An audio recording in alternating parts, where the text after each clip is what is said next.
Tengah proses hukum yang berjalan, Anda Mas Roy mengadu ke Komnas HAM karena ada dugaan kriminalisasi. Bukti apa yang mendukung itu? Gini, jadi Komnas HAM itu adalah sebuah komisi hak asasi manusia yang dibuat di Republik ini untuk kemudian masyarakat yang merasa hak asasinya kemudian diserang atau hak asasinya itu kemudian dikriminalisasi, itu kita boleh membuat laporan. Dan apa yang terjadi adalah kami ini adalah peneliti, kami ini berdasar sains ya gitu. Palsu atau tidak, fake or not fake, match or mismatch, itu adalah definisi ilmiah. Dan ketika kita mengungkapkan tiba-tiba kami oke lah kalau 310, 311 atau 27A yang tadi disampaikan Bang Silvester itu kan memang pencemaran baik. Itu akan kita hadapi. Tapi tiba-tiba ada sebuah pasal atau dua tepatnya, pasal 32 dan 35 di Undang-Undang ITE yang kebetulan, mohon maaf sekali lagi Mas Rifa, saya termasuk tim yang dulu merumus itu dan saya mengerti betul karena saya menyusun naskah akademiknya. Itu tujuannya bukan untuk itu. Itu tujuannya kalau ada orang transaksi kirim 1.000 diubah jadi 10.000 itu kena. Ada barang palsu dikatakan asli, ya itu kena. Makanya ini kita jangan sampai kasus Prita Mulyansari yang dulu pernah terjadi dan saya termasuk pembelanya waktu itu, Ali ya, yang kemudian dihadirkan, itu kemudian digunakan lagi. Prita itu dikriminalisasi karena waktu itu dia hanya curhat, kemudian diserang oleh Rumah Sakit Omni Batavia waktu itu. Dan digunakan pasal yang tidak sesungguhnya. Ini juga pasal yang tidak sesungguhnya. Jadi pasal itulah, 32, 35 itulah yang kami sebut itu kriminalisasi. Yang Anda harapkan dari Komnas HAM adalah? Ya, pembelaan terhadap hak-hak asasi manusia termasuk kepada kami ini tidak usah kemudian kalau ada orang yang menggunakan tangan institusi lain ya kemudian untuk mengkriminalisasi dengan pasal-pasal yang tidak tepat. Oke, dugaannya karena itu masalah Undang-Undang ITE tepat nggak menurut Anda kalau itu dibilang kriminalisasi? Enggak ya, jadi terlalu prematur Mas Roy, maaf ya. Jadi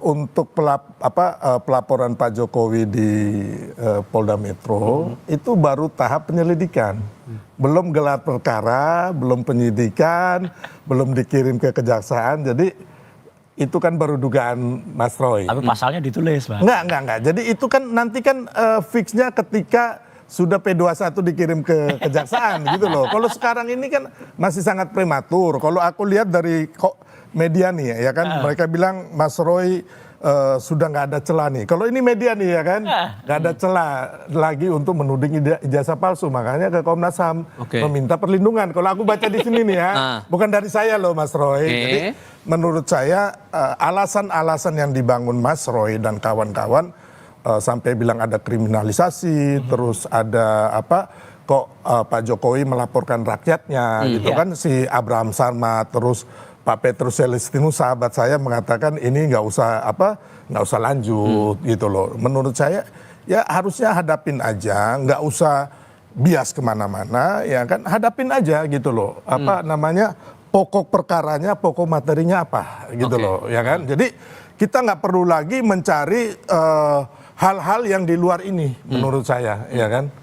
Itu Mas Roy. Jadi kalau menurut Anda dengan sudah dibilang tidak ada unsur pidana dari laporan TPU ke Barreskrim dan tapi masih ada gugatan perdata di beberapa tempat, menurut Anda muara ujungnya bakal kemana nih kasus? Kalau yang gugatan di PN Solo dan PN Sleman, menurut saya akan berakhir dengan ditolak ya, atau NO. Karena kita udah melihat bahwa mereka nggak punya legal standing, terus yang kedua sudah beberapa kali juga, sudah 3 kali ada gugatan mengenai ijazah palsu itu. Kalau nggak salah di PN Jakarta Pusat, terus di Solo juga, sama di Petun, itu 3-3-nya itu yang satu mereka tarik mundur, yang duanya NO juga, gitu. Jadi ini kita melihat yang lalu dan yang sekarang, saya nggak tahu lagi bukti baru apa yang akan mereka ajukan, novum baru apa gitu loh. Yang kalau menurut saya sih nggak ada. Jadi kembali lagi kalau saya melihat ini yang harusnya sebagai sahabat, saya boleh mengatakan Mas Roy harus fokus yang mereka dilaporkan. Karena kalau ya, yang di Solo kemungkinan Mas Roy nggak ikut ya sama Sleman. Termasuk yang di Barreskrim ini Mas Roy nggak ada. Hanya bos ini bagian ngoceh. Nggak ada celah katanya. Nggak ada. Ya ada celah tuh, yakin? Ya tunggu saja ya, nggak apa-apa, ramalan Bang Silves sahabat saya ini kan nanti NO ya, kita tunggu saja. Kalau memang kemudian benar-benar NO ya hebat, dia udah meramalkan atau bahkan ikut ngatur supaya NO gitu. siapa saya bisa ngatur, Loh, Mas? bisa lah, bisa Saya lah. bukan siapa-siapa di Republik ini. Kan Kalau Mas komen. Roy kan orang yang hebat ini, ya Enggak kan? lah, gitu. Jadi gini, Yang tahu semua hal, ya kan? tapi artinya gini, semakin ada nanti apakah bukti baru itu bisa ada. Ya bisa jadi seperti dulu kasus misalnya gubernur di Sumatera Utara, ya kan? Ya. Lewat proses bupati, gitu, tapi tiba-tiba ketika gubernur pada saatnya akan terbukti. Ini pun saya juga percaya pada saatnya juga akan terbukti. Gitu loh. Karena seperti apa? Seperti tiba-tiba di ujung tiba-tiba kita bicara, ya saya harus bilang, tiba-tiba ada seorang yang sangat jujur, seorang yang namanya Pak Kasmujo yang dulu disebut-sebut dosen pembimbing skripsi terus diralat, dosen pembimbing akademik. Pak Kasmujonya bilang saya bukan dosen pembimbing skripsi dan saya masih asdos. Ya kayak gitulah. Oke. Nanti akan Ya ada. saya sih kalau meskipun Mas itu kembali mau itu saya ada bawa sedikit bukti ya. Apa Ya, tuh? Mas Suryo Roy bilang Pak bahwa Dumatno itu. ini Pak Dumatno ini Ya. adalah foto yang ini. Ya. Sedangkan Pak Dumatno ini adalah Boleh tunjukin kamera, Bang? Ya. ponaannya Pak Jokowi ya. Ya. Beda usianya, kalau Pak Jokowi lulus tahun 85, Pak Dumatno ini kelahiran 77 ya Mas. 77, Juli Berarti 77. usianya baru 8 tahun. Jadi Ya. kalau dipalsukan tahun 85. Nah, dipalsukannya nggak tahun 85. Oke, tahun berapa? Iya, ada nanti pada buktinya. Nah, jadi Dumatno ini kalau tahun 85 Masih berarti kecil. usianya baru 8 tahun. Setuju. Makanya ini kan sangat, makanya Mas Roy dan kawan-kawan itu menarasikan bahwa pakar segala macam termasuk si Rismon, kenapa hal yang kecil ini aja Anda semua ini salah. Oke. gitu loh. Enggak salah. Oke. Nggak Ya. salah. Insya Allah itu enggak. So, dengan tadi Anda masih bersikeras begitu, Ya. tambah lagi Pak Jokowi berharap ini bisa lanjut kasusnya ke pengadilan. Aha. Anda berharap ini memang lanjut ke proses pengadilan itu atau Kita tunggu ada saja. ruang untuk coba berdamai? Kalau dari kami nggak ada. Oh, satu lagi yang penting ya. Apa? Tidak ada dan jangan diplesetkan. Katanya ada upaya kami damai dan minta maaf gitu. Insya Allah tidak. Ya gitu. Kita memang harus sampaikan dengan detail. Dan kalaupun ini belum terbukti sekarang. Saya percaya. Ya udah, kita di kelak salaman ya, kemudian berarti. hari- ya gitu. Lanjut Kita salaman terus apa ya. dulu Salaman nih? Lanjut terus. Salaman apa dulu nih? Karena gini.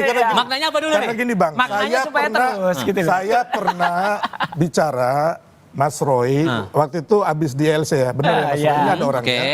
Saya bilang Mas Roy ngapain sih, maaf nih saya bilang Mas Roy Ya. kan udah tua, ini kan nanti menjerat Mas Roy, bener kan? Ngapain sih kita damai-damai Nggak, aja. ini- Sorry, ini sebentar untuk aku publik. selesaikan Ya, ya, dulu silakan, baru Mas Roy. silakan. Saya bilang kita nih sebagai anak bangsa merah putih ya kan, kita damai-damai aja. Nanti saya ngomong sama teman-teman dan Pak Jokowi. Saya pernah ngomong kayak gitu. Terus Oke. Mas Roy cengar-cengir ya udah nggak jadi. Oke. Ya kan? Nah. Ya kan itu kan Demi udah. Republik ini, demi kebenaran dan kejujuran, insya Allah harus kita Sama tegakkan. Mas, saya Oke. tampil Itu ini aja, untuk katakan. kebenaran dan Setuju. pencerahan Ya. untuk anak bangsa kita. Baik, biarkan Oh, siap. kita tahu nantinya seperti apa. Sambil kita lihat proses gugatan yang berlangsung secara perdata di beberapa tempat, Bung Sylvester, Mas Roy, terima Siap. kasih banyak sudah mau diskusi Makasih. bersama kami kali ini. Ya, Sehat selalu semuanya Ya, sama. dan berita lain akan kami hadirkan untuk Anda usai jeda berikut termasuk Kejaksaan Agung